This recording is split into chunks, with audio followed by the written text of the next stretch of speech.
PK ini bukan tidak mungkin erat kaitannya dengan kepentingan politik pihak tertentu. Tujuannya jelas, menggagalkan pencapresan Saudara Anies Baswedan. Tentu saja salah satu caranya adalah dengan mengambil alih Partai Demokrat. Telah disebut Luhut kampungan, AHY tetap ngotot bilang ada yang mau bubarkan koalisi perubahan. Jokowi salah satunya. Kini amat mau jadi cawapres. Ditulis oleh tim redaksi jurnal, dikutip dari berbagai sumber.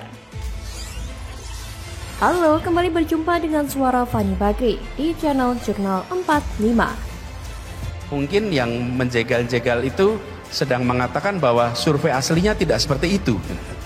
Loh, iya. Karena kalau di survei nomor 3, buat apa dijegal? Nomor 3. Kalau surveinya nomor 3 tapi tetap menjegal, mungkin dia punya survei yang sesungguhnya yang kita tidak tahu. Rosi, kenapa sih kita ini suka buruk sangka gitu?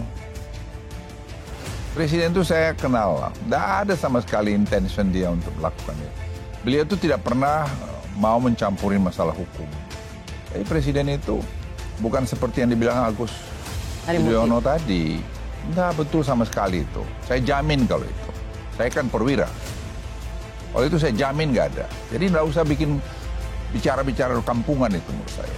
Pak Jokowi bukan tidak mau Anies sebagai capres, sebagai cawapres pun dia nggak mau. Jadi satu kesalahan besar yang dilakukan oleh Surya Paloh ketika dia mengatakan, ya Tuhan kutuklah kami. Terus dia rubah, kutuklah aku. Gitu. Cepat atau lambat kutukan ini akan terwujud. Oleh karena itu saya mengharapkan kawan-kawan Nasdem yang belum terlambat supaya jangan kena kutuk keluar dari sekarang. Setelah berulah dengan memainkan strategi politik oportunis untuk 2024, Nasdem malah kebongkar borok dan juga busuknya. Emang nggak salah kalau Pak Jokowi itu udah dari lama mencium gelagat kebusukan Nasdem ini. Ya makanya itu ya mungkin ya kerenggangan Pak Jokowi dan Nasdem sebenarnya itu jadi wajar gitu loh. Karena Pak Jokowi itu jelas tahu kalau Nasdem ini nggak beres gitu. Saya yakin itu ya. Nah, ketegasan dan keberanian Pak Jokowi untuk benar-benar nyikat oknum-oknum Nasdem jadi kelihatan. Pak Jokowi memang akhir-akhir ini selalu berjarak sama Nasdem itu. Tadinya kita kenapa ya kok begini ya? Jangan-jangan nanya apakah benar karena Anies? Ini bukan cuman karena Anies menurut saya sih. Iya kan? Karena jauh-jauh hari Presiden Jokowi sudah menahan kesabarannya sendiri sama kelakuan Nasdem ini. Rupanya ini. Nama Presiden Jokowi kerap kali disebut-sebut dalam isu pencegalan Anies Baswedan menuju Pilpres 2024. Misalnya saja, belakangan ini kembali ramai pernyataan umum Ketua Partai Demokrat Agus Harimurti Yudhoyono atau AHY yang mengkaitkan Jokowi dengan adanya PK atau kepengurusan Partai Demokrat yang diajukan oleh Muldoko. AHY menilai PK tersebut menjadi sinyal adanya penjagalan terhadap Anies yang tidak lain berkaitan dengan kepentingan politik pihak tertentu. Dugaan tersebut muncul tatkala pengajuan PK oleh kubu Muldoko dilakukan pada 3 Maret 2023, sehari setelah Demokrat secara resmi mengumumkan dukungan kepada Anies pada 2 Maret 2023. Tudingan Demokrat yang dialamatkan kepada Jokowi itu pun mendapat respon dari orang terdekat Jokowi, yakni Menko Bidang Kemaritiman dan Investasi Luhut Binsar Panjaitan. Menko Luhut menyebut Jokowi tidak akan mungkin menjegal cawapres tertentu, termasuk Anies Baswedan. Presiden itu bukan seperti yang dibilang Agus Yudhoyono tadi. Enggak betul sama sekali itu. Saya jamin kalau itu. Saya kan perwira. Kalau itu saya jamin enggak ada. Jadi enggak usah bikin bicara-bicara. Kampungan. Itu menurut saya. Tegas Luhut seperti disimak dalam program Rosi di Kompas TV. Dilansir pada Sabtu 23 Juli 2023. Tak hanya itu, Luhut juga mengatakan bahwa Jokowi tidak ikut campur dalam upaya Muldoko merebut Partai Demokrat. Bahkan, Luhut mengatakan bahwa apa yang disampaikan AHY justru menjadi cerminan dari AHY itu sendiri. Menurut Luhut, jika AHY berkuasa, dia akan menjegal orang yang tidak ia suka. Bahkan, Luhut juga menyebut jika apa yang disampaikan oleh AHY adalah pernyataan kampungan. Lah, mau gimana lagi kalau memang AHY dinilai kampungan? Karena sikapnya memang begitu. Juga penilaian dan pemikirannya. Kalau memang ingin dinilai nggak kampungan, ya bersuaralah dengan pas. Hasil pemikiran yang bijak soal isu penjegalan capres itu bukan masalah menyalahkan pihak lain atas ketidakmampuan diri sendiri. Kalau nggak disebut kampungan, terus apa? Deso, katro. AHY menjadi sangat resah dan gelisah apabila pilihan Presiden Jokowi itu bakal berdampak pada dukungan kepada tokoh capres tertentu dengan menjegal tokoh lainnya.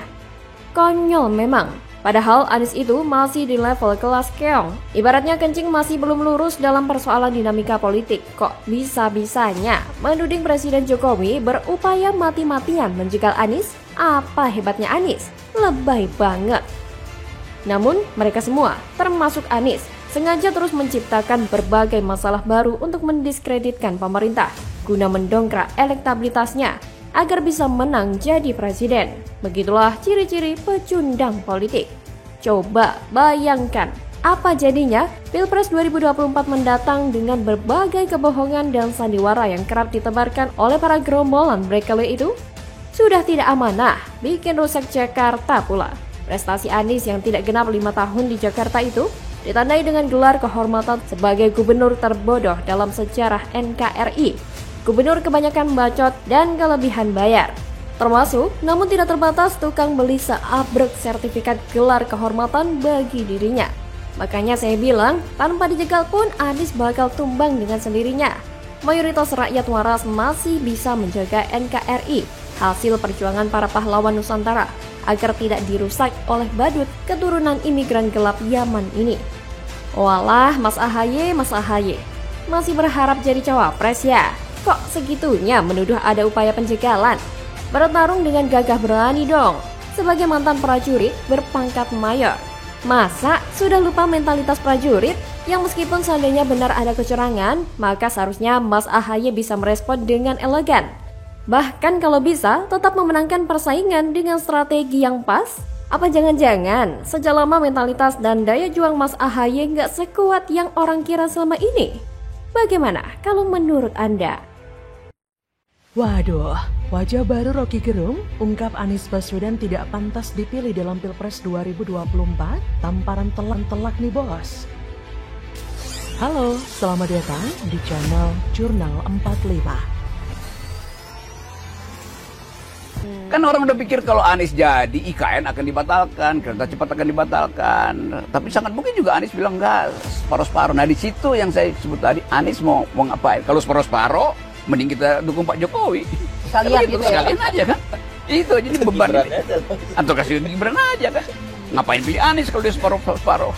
Kan itu intinya, itu yang saya bilang tadi. Ya saya bisa pahamin itu, pasti Pak Jokowi menempatkan positioning beliau barangkali sebagai pemimpin koalisi partai-partai pemerintahan ya.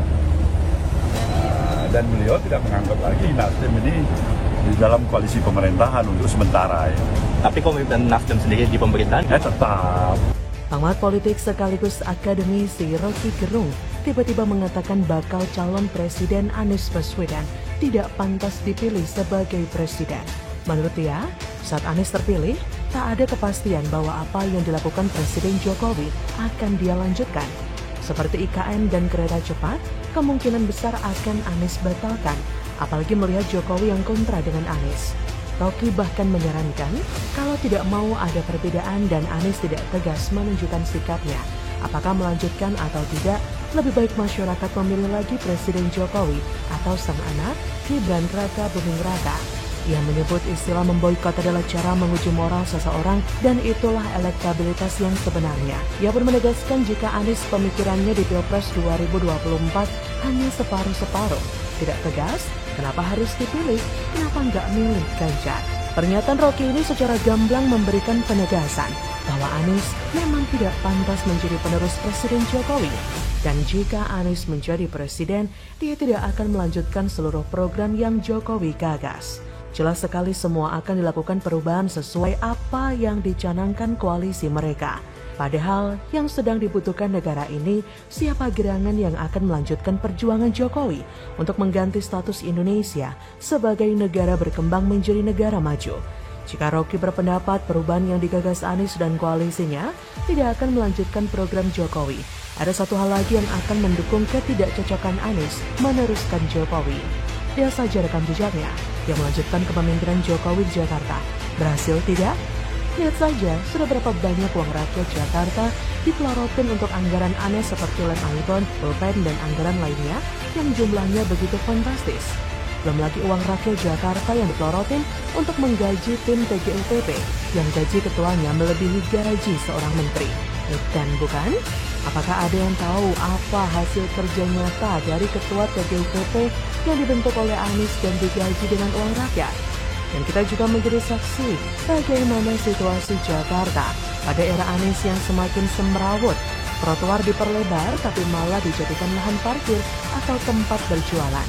Warga Sunter yang waktu kampanye selalu yasinan untuk memenangkan Anies, tapi mereka malah merasa diperlakukan seperti hewan saat digusur seperti yang diberitakan. Belum lagi janji manis Anies tentang OKOJ yang katanya dimodalin punya bisnis, disediakan tempat usaha, dan dicarikan pembeli seperti spanduk mereka saat kampanye. Saat kampanye mengumbar kata-kata manis bahwa akan diberikan modal usaha, tapi setelah menjabat sebagai gubernur, Anies dengan mudahnya mengatakan bahwa memang tidak ada modal dalam program OKOJ. Jadi bisa dibayangkan berapa juta rakyat Jakarta yang sudah tertipu dengan rangkaian kata-kata manis tentang program OKOJ saat kampanye dalam Pilkada Jakarta dulu. Dari kasus ini kita sebenarnya sudah bisa menilai sendiri bahwa ada yang menghalalkan segala cara demi meraih kekuasaan. Sebenarnya bukan hanya dari kualitas kinerja atau antitesa Jokowi, kemungkinan besar Anies tidak akan menjadi capres itu semakin nyata. Karena elektabilitas Anies di beberapa survei semakin anjlok. Bahkan di survei terbaru dari lembaga survei, raihan suara mayoritas masuk pada Ganjar dan Prabowo, sedangkan Anies kalah telak. So bisa dipastikan Indonesia bukan hanya akan bernasib sama dengan Jakarta selama 5 tahun terakhir ini jika Anies yang menjadi presiden, tapi juga akan gagal sebagai capres. Bagaimana menurut Anda?